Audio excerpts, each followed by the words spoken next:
file d'hommes, de femmes, d'enfants pendant de longues heures au boulevard du 20 mai, je reprends là la grande une de Mutation, pour obtenir des denrées alimentaires à des prix raisonnables. 2025 au Cameroun.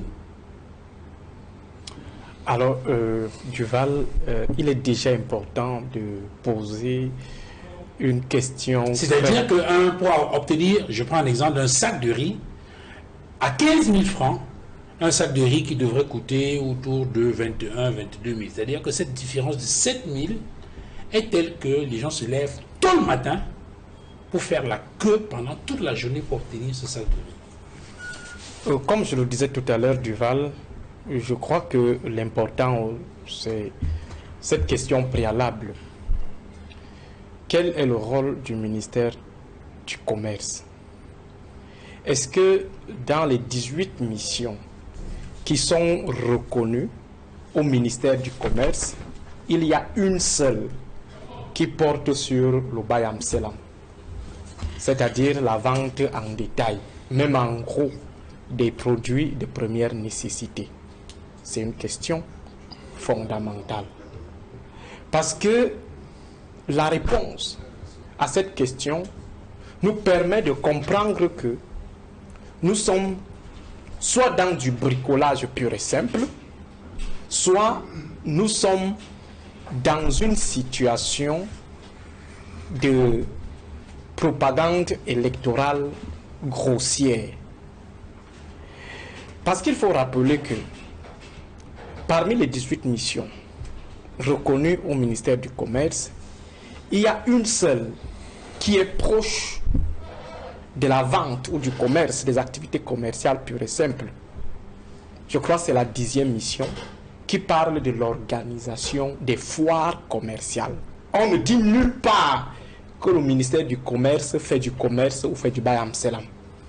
Alors comment on se retrouve dans une situation où le ministère du Commerce abandonne son rôle de régulateur, son rôle de facilitateur, son rôle d'organisateur du commerce pour le bien-être du Cameroun, avec une emphase sur la défense du label Cameroun. Ça revient sur 4 à 5 missions.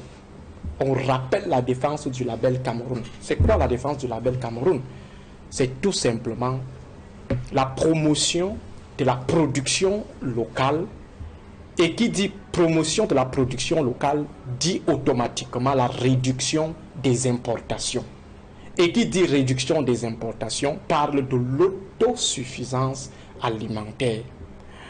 Alors si on voit aujourd'hui le ministère du Commerce aller faire du Bayam Selam, ça signifie que ce ministère a échoué sur les autres rôles et compte maintenant se rattraper à travers des choses intrigantes. J'ai dit, c'est lui qui a pensé ce modèle est un adepte des intrigues. Parce que vous allez réunir une population de 30 millions d'habitants sur quel endroit, à quel niveau, pour leur offrir votre offre à vous des sacs de riz à 15 000 francs. Or, ça aurait été très simple. Promotion de l'autosuffisance, régulation des prix, défendre les prix, défendre les consommateurs, éviter la spéculation, et on est autour de 15 000 francs. Le sac de riz, j'allais même dire moi, si on produisait du riz. Maintenant, quand vous décidez d'aligner les Camerounais à Yaoundé, il y a 3 endroits à Yaoundé. Maintenant, qu'est-ce qu'on fera de la population qui semble être plus impactée par la famine? La population des zones reculées. Le Cameroun, c'est 360 communes. Yaoundé, c'est 7 communes. Vous privilégiez 7 communes. Alors, qu'est-ce qu'on fera des 353 autres communes? Le ministre du Commerce va-t-il se déployer dans toutes ces communes pour aller vendre son riz à bas prix?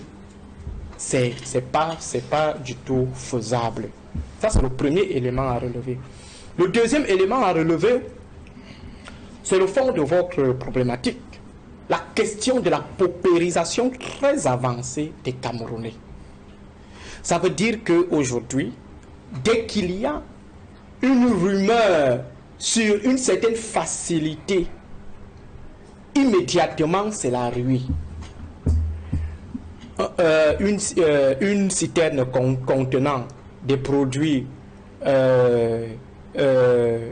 hydrocarbures se verse quelque part, les Camerounais se déversent. Les brasseries, un camion de brasserie se déverse quelque part, en moins de 3 minutes, il n'y a même plus l'ombre d'une bouteille.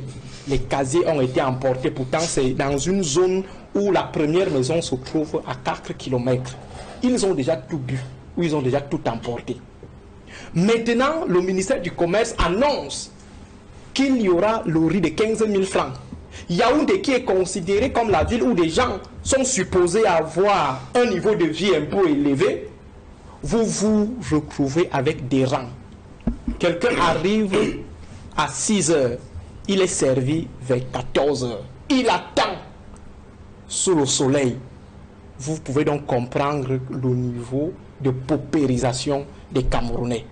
Quelqu'un qui a un niveau de vie moyen ne s'imposera pas ce type de souffrance. Et surtout en pleine capitale politique. Et nous sommes où?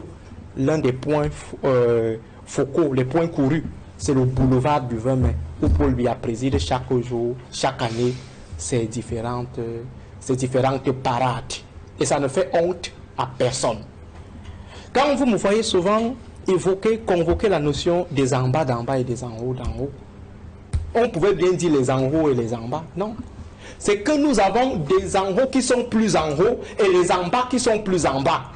À côté de ces points de distribution, au niveau du boulevard du 20 mai, vous avez une série de V8, Land Cruiser V8, une série. Un jour, je me suis posé la question de savoir à qui appartiennent toutes ces voitures. Ils prennent l'argent là-haut. Ça veut dire à côté des gens qui peuvent rouler dans les V8, Land Cruiser V8, il y a ceux qui se lèvent à 6 heures du matin pour venir attendre 50 kilos de riz. 50 kilos de riz au niveau du boulevard. Et maintenant, M. Duval Fangwa, la question la plus basique, la plus fondamentale, c'est que est-ce que le gouvernement, M. Paul Biya, qui demande encore qu'on lui donne 7 ans pour qu'il arrive, pour qu'il fête son 100e anniversaire étant au pouvoir, est-ce que M. Paul Biya pense lui-même, dans son fort intérieur, dans son âme et son esprit de chrétien et d'humaniste, que le Cameroun est posé sur les vrais rails? Aujourd'hui, M. Duval, nous sommes tous... Le président ne l'a pas dit, hein, selon... oui, on va revenir sur cette question. Mais ce que j'aimerais juste vous faire savoir, c'est que nous avons échoué sur le plan de l'octroi des facilités de première nécessité aux Camerounais. Garantir les produits de première nécessité. Qu'est-ce qu'il nous faut au Cameroun? Le président de la République, lui, il avait posé la question, que nous manque-t-il? Jusqu'à on est obligé d'être des mendiants du riz. Les Camerounais sont devenus des mendiants du riz. On se lève le matin, donc tu trouves un père de famille, comme vous, M. Duval, je vous pose la question, vous partez où à 6 heures? Vous me dites, je m'avais cherché un sac de riz. 10 heures, je passe. Je vous trouve toujours en rang. Je vous demande, Duval, vous faites encore quoi? Non, je cherche du riz. 12 heures sous le soleil, j'attends le riz. Et vers 15 heures, vous rentrez tout heureux en vous disant, enfin, gars, j'ai eu mes 50 kilos de riz. Pour du riz. J'ai dit du riz. Les produits de première nécessité, le riz qu'on donne à la volaille en Chine. On nourrit la volaille, les poulets avec le riz. Nous, on passe se mettre en rang pour avoir le riz. Imaginez donc, s'il va falloir penser le sac de ciment un jour, penser le fer à béton un jour, ou acheter même 1 mètre carré, à ce moment-là, je crois que vous allez quitter vous allez quitter à 1h du matin pour aller se placer au boulevard et faire pratiquement un mois en train de sécher sur le soleil pour attendre une réduction sur les prix du riz. Et ce qui est encore bizarre dans cette histoire, selon les indiscrétions que j'ai obtenues, des sources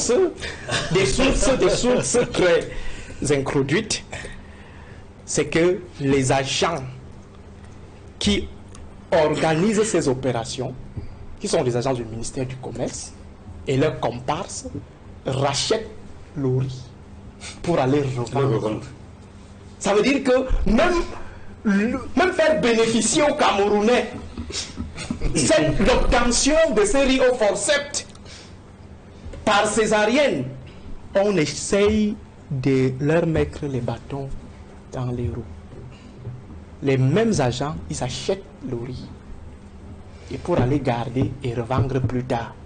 Et on va vous faire savoir que c'est un don du chef de l'État. Pourtant, c'est l'argent du contribuable qui a été débloqué pour pouvoir permettre aux Camerounais d'avoir le riz à moindre coût. Vous pouvez donc imaginer le niveau de gourmandise et le niveau même de méchanceté de ceux qui sont à la tête de l'État ou alors de certains qui sont à la tête de l'État. Bon, sur la question des agents du ministère du Commerce qui prennent du riz pour aller revendre.